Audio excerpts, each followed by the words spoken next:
Di ko naman akala.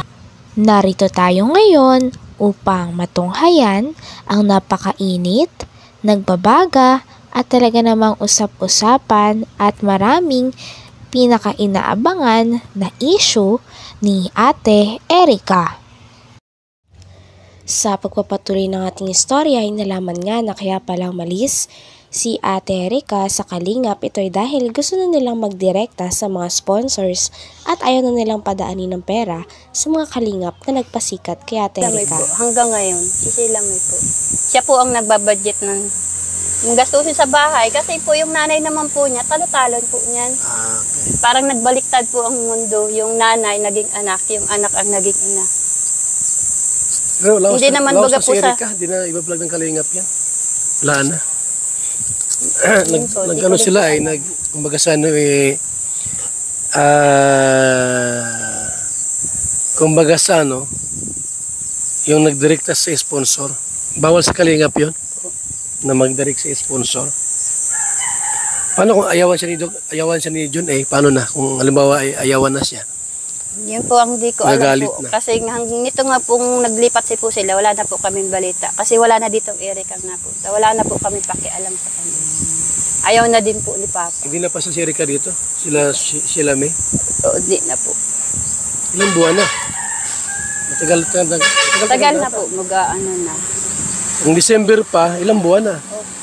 Kasi nagtampo rin naman po kaming kaunti sa kanila. Kasi po nung time po na 50-50 na rin po yan si Mama Swerte na lang po at nabuhay pa. Nung bagong taon na agaw-agaw na rin po yan. Nagtampo rin po ako sa kanila kasi nakuha pa po nila kasing maghanda. Nung bagong taon magpakasaya. Sa halip na kami nasa ospital. Nung time na yun. Talagang...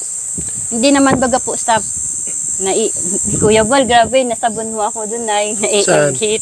Naiingit ka pero. Malay ko. Hindi po kuya, di ako naiingit. Ang ano ko lang po talaga yung kagaya po nung dati nung wala pa silang mga pera. Yung damay-damay kami. Yung tulong-tulong kami pag ang Dati okay sila, no? Na maganda yung relasyon nyo. Ngayon po kasi nung nagka-pera, iba na. Opo, yun po yung isinasama ko lang din po ng loob sa kanila. Dapat di sila nagbago. Kung sakali mang iniwan ang Kalingap, sana hindi ka iniwan. Iniwan kayo Hindi naman po kami kayo nag-aano sa iniwan kami. Yun na nga po kuya, yung pinapalabas ng mga ilaber na kami daw po ay natatakot na iniwan kami nila Erica dahil nawalan daw po kami ng sustento. Pinapaliwanag ko po sa inyo ilaber. Hindi singkunduling, hindi yan si Erica sa aming nagpalamon. Wala kaming natatanggap dyan na sustento, sinasabi ninyo. Sa akin lang, halimbawa talagang desididong umalis sa Kalingap. Nilinaw nga dito ng tita ni Ate Erica at ni Sheila May na hindi totoo na nagbibigay pa ng sustento si Ate Erica sa kanyang dating pamilya na talaga naman nag-araga sa kanila simula ng bata sila. Wala daw itong katotohanan at gusto lang daw nila na mapabango ang pangalan ni Ate Erica. Bago. Kung sakali mang iniwan ang Kalingap, sana hindi ka iniwan. Iniwan kayo Hindi naman po kami kayo nag-aano sa iniwan kami. Yun na nga po kuya, yung pinapalabas ng mga ilaber na kami daw po ay natatakot na iniwan kami nila Erica dahil nawalan daw po kami ng sustento. Pinapaliwanag ko po sa inyo ilaber. Hindi singkunduling, hindi yan si Erica sa aming nagpalamon. Wala kaming natatanggap dyan na sustento, sinasabi ninyo. Sa akin lang, halimbawa talagang desididong umalis sa Kalingap, sana isinama kayo sa pag-alis para matulungan kayo. Hindi ko na Sabi nga daw, bon-bon binibigyan. Yan nga po yung masakit. Pula pala. Yan po yung gusto nilang palabasin na umano po yung lolo na naman nila. Gagawin na naman po nilang patanginan yung lolo nila para sumikat na naman sila. Para maniwala na naman po ang tao. Nung umpisa po, nagamit yung lolo. Kaya sabi po namin, tama na papa, hayaan na natin sila. Manluloko pala yon yung Opo, ginawa ang nila. gusto ko po talaga, siyempre po nakakahiya lalabas ka ng bahay, parang hindi ka na proud sa sarili mo, iisip mo na po doon sa mga tao nakakakita sa iyo, gayang ka. Ano mensahe mo kay Erika? Ayan, naka-vlog tayo. Ano mensahe mo kay Erika? Kay Erika naman po, wala naman po akong sama ng loob dyan sa bata na yan, kasi kung sa mabait naman po, mabait yung bata na yan. Matulungin din naman po yan. Kaso lang, nadala lang po nito ni ate niya. Kasi kaling magkasunduin ko kayo. Payag ka na magkasundo kayo doon sa kabila. Hindi na muna po, sir. Hindi muna? Hindi na muna, sir. Kasi ang gagawin ko, puntahan ko si Erika sa kasi sila may papuntahin ko dito para magkasundo ayaw kayo. na rin po nung apo. Tay! Wala pong nagalit. Tay!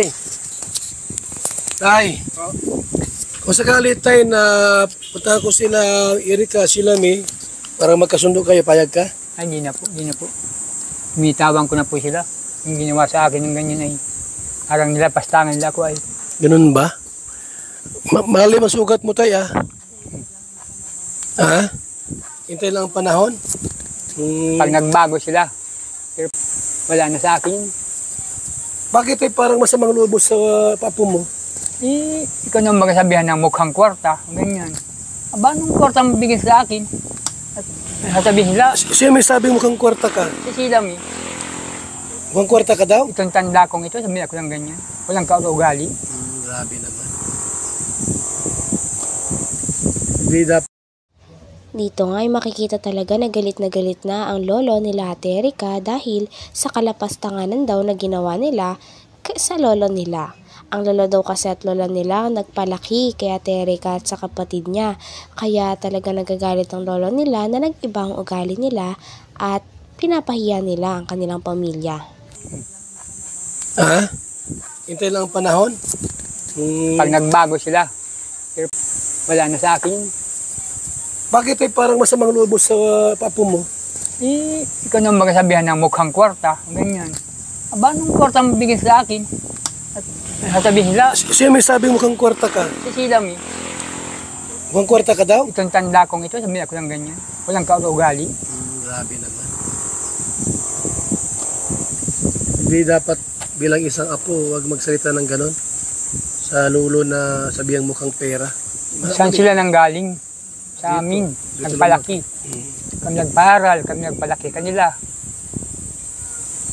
Wala silang utang na loob. Bakit tay, sobrang ano mo sa kanila, hinanakit? Dahil dyan? Yung sa mga winiwikan na sa amin na lapastangan yung mga apo nila. Lapastangan nila kami yan. Kaya ayaw ko na. Mas hindi kayo magkasurundo. Hindi ko hinagad na magkaalis pa kami. Maski yung ina niya. Yung ina wala din namang kwansan. Anak mo yung ina. Po. Pero bakit ayaw mong anak mo? Ay, hindi nga po marunong magpangaral sa anak. Dapat isang magulang, pangaralan yung anak niya para matuwid. Matuwid yung anak nila. Ay wala. Kampi pa. Kampi pa. Kampi pa dun sa anak. Pinagsisiraan pa nga yung nanay niya. Yan daw ay talagang naghahambog lang. Magasakit. Bakit ganun sila? Ay, awan ko doon. Hindi ko alam. Ha? kasi nung Ilaber. Ay, lovers, gumagawa ng kasinungalingan yung iba. Ginagawa. Yung Ima Torres po ang laging araw-araw ni Sheila may kausap. Ima, Ima Torres. Torres. Malaki Ima Torres po yun. lagi yung kausap nila. Yung namumuno po sa Ilaber. Parehas po sila ng Sheila. Tamang panggawa ng kwento. Puro paninira. Pangkalkal ng buhay. Yun lang. Wala na po kwebal na kanya na decision na magkasurundo pa kami. Wala ka nang paano magkasundo kayo. Ano kung pirahin ka sa bahay na ng bago? Ay, dito lang ako sa butukan. Hindi na mag-filter sa gayong mga klaseng tao.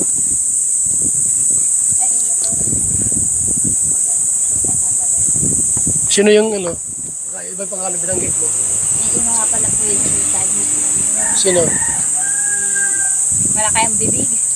At pangalan baka nagkamali ka ng Check, ano muna kung sino yan?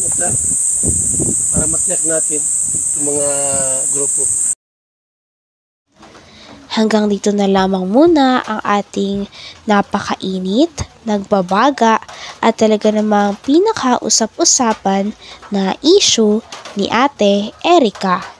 Maraming salamat sa inyong panonood. Hanggang sa muli. Bye!